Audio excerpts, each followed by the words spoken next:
Peace family, this is Ayapo and this is Ayapo Yapa. Ayapo Yapa is of course an acronym. This stands for if you aren't pissed off, you aren't paying attention.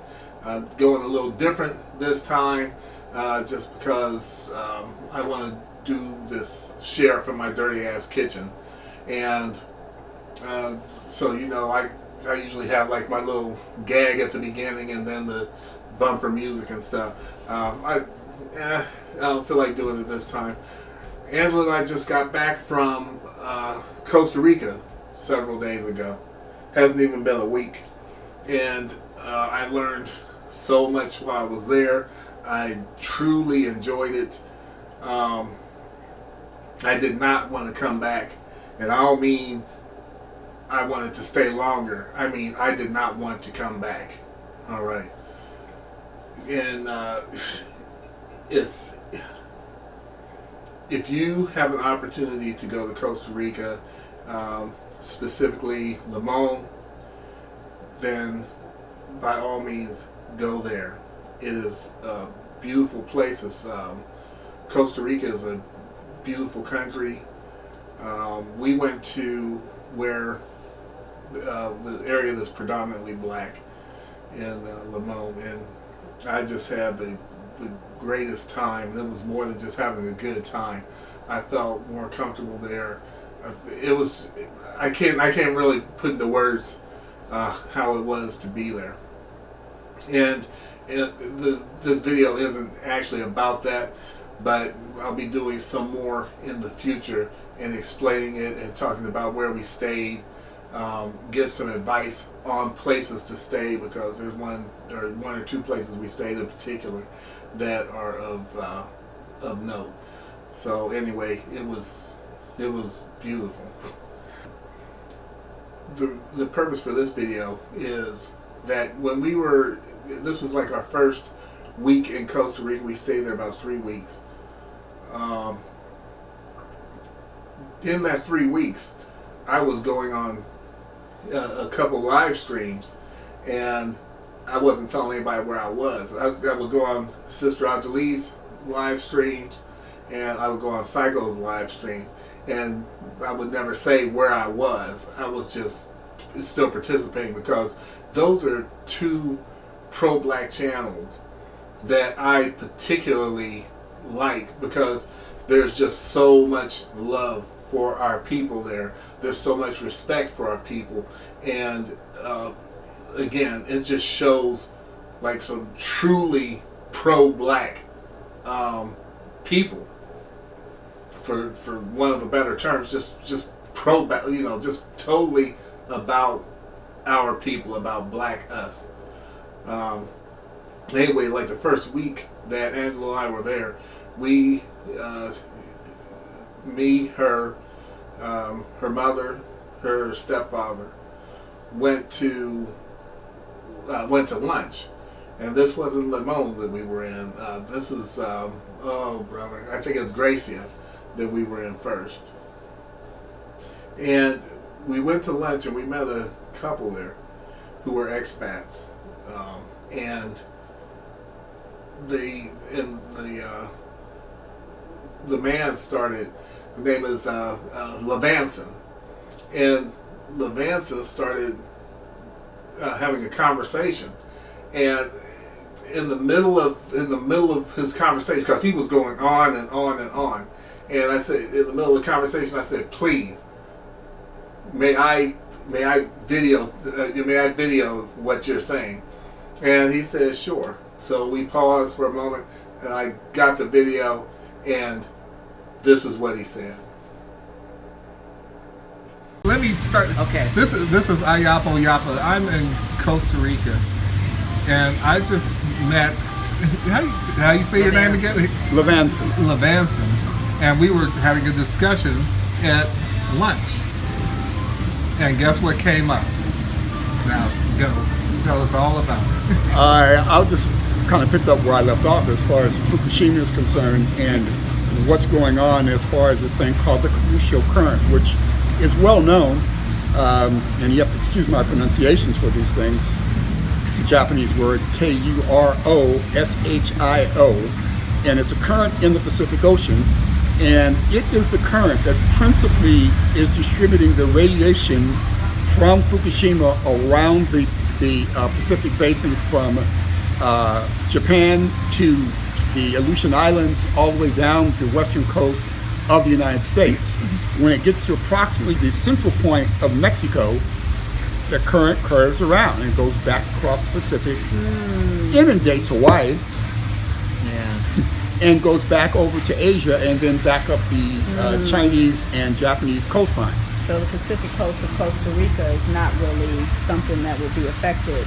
Well, everything is affected to a greater or lesser extent for a number of different reasons, but the most probably substantial effect is coming in that the circulation of that current. You also get contamination and risk factors from the jet stream, which is in the air, okay? And that, so you have this issue of diffusion, where you're getting diffusion from the jet stream, where you're getting particulates, and you're also getting diffusion in the ocean itself. But still, the main impact is in that terrestrial current. So when you get to a place like where we're at now, you don't have as much of an issue with that risk factor as far as the seafood is concerned. That's not to say there may not be other concerns. One last thing I'll say is, if you're eating foreign fish, which you can get a lot of foreign fish in Costa Rica, now you've got another problem. That's for another day. Okay, one last question. To anybody who doesn't believe that Fukushima and the radiation from it is a real problem, what do you say? I would say to you that it isn't difficult, even on Google. Hasta muy bueno, camino delicioso. Sí, gracias.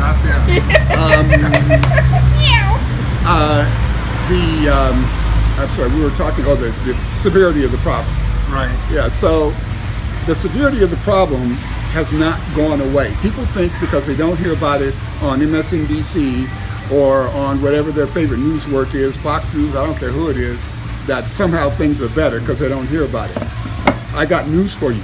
If you want to go and research on Google, you can find a lot of information, very scientific, not opinionated, not the so-called conspiracy theories, but the actual truth. And the actual truth is that the pollution in the Pacific Ocean from Fukushima has not improved. It may have actually gotten an order of magnitude worse. Thank you. That was excellent. This is Ayapo Yapa. Big fabulous you. Signing off from Costa Rica. We just met, and this is what we're talking about. And it is a real thing, and it's a big thing. Okay, I'm going to eat my lunch.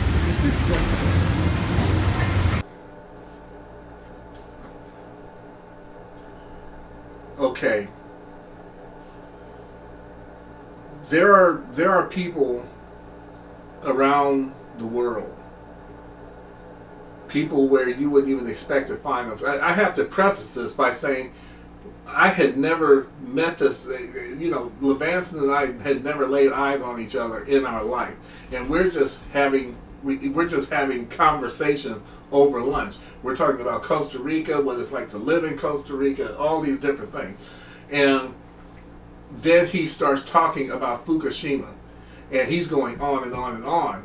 And that's when I said, hold on and let me video some of this, because I want people to know there are other people who know about Fukushima. There are all kinds of sources that talk about it. One of the problems with people, not just our people, but one of the problems with people is that we don't really pay attention to things until it's smacking us right in the face. In other words, whenever I see people smoking, I'm like, how in the face of all this mountain of evidence and like actually seeing things happen to people as far as cancer and emphysema and all, you're still smoking. But as is human nature, we don't think things are going to happen to us. I'm quite sure that people who are involved in these mass shootings would never have dreamed that they would be involved in such a thing, that this type of thing would be happening in their neighborhood, in their area, or to them. And when it comes to Fukushima, when it comes to this radiation and the spread of it, we're thinking, oh well, I'll just eat the fish. It's not really that bad, or I'll just go swim in swimming wherever, or doing whatever. That you're not actually paying attention to what's going on. Angela left her phone, but not paying attention to what's going on, and it's not even so much not paying attention as much as it is. I guess everything tends to seem like a fiction until it's actually happening. I'm quite sure that most people, when they're transitioning, when they're dying, in some way, depending on the person and depending on the way in which they're transitioning, some people prepare themselves for it or so on. But I can't help but believe that there are a lot of people who, when they're dying, until the moment that they draw that last breath, they're feeling like this cannot be happening. And I don't know why, because people die. Things happen to people. When you get in a car wreck, when you get in a plane wreck, when a cop is behind you and just coming after you to give you a ticket or whatever, or you go someplace and before you know it, someone's picked a fight with you. There are just all these different situations in life where we're like, it's almost like you're in a dream state where this isn't really happening. And I think that to a degree, when it comes to Fukushima, when it comes to the radiation, when it comes to the consequences of it, we're just, I don't know if it's because we're in denial, or that we have an attitude of, well, I have to die, everybody has to die of something, so why bother?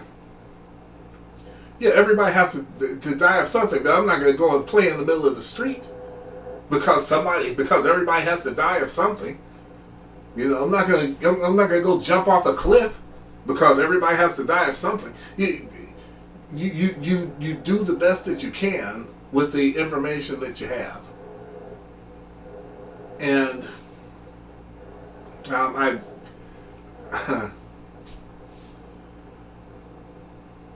no, I'm not gonna talk about it yet. Wait until it's done before I start talking about this. But I've been doing a lot of research to get up to speed enough about Fukushima that I feel comfortable talking about it on a regular basis.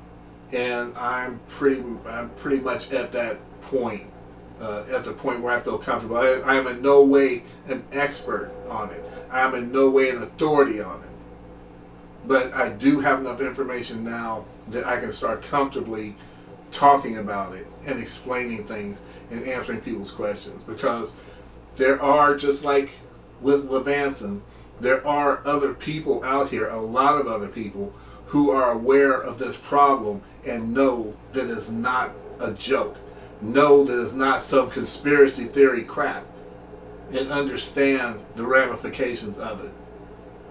In addition to some other things I'm going to be presenting.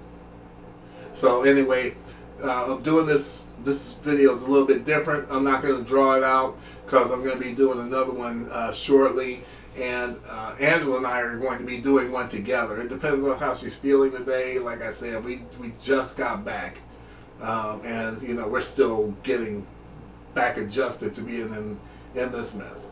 So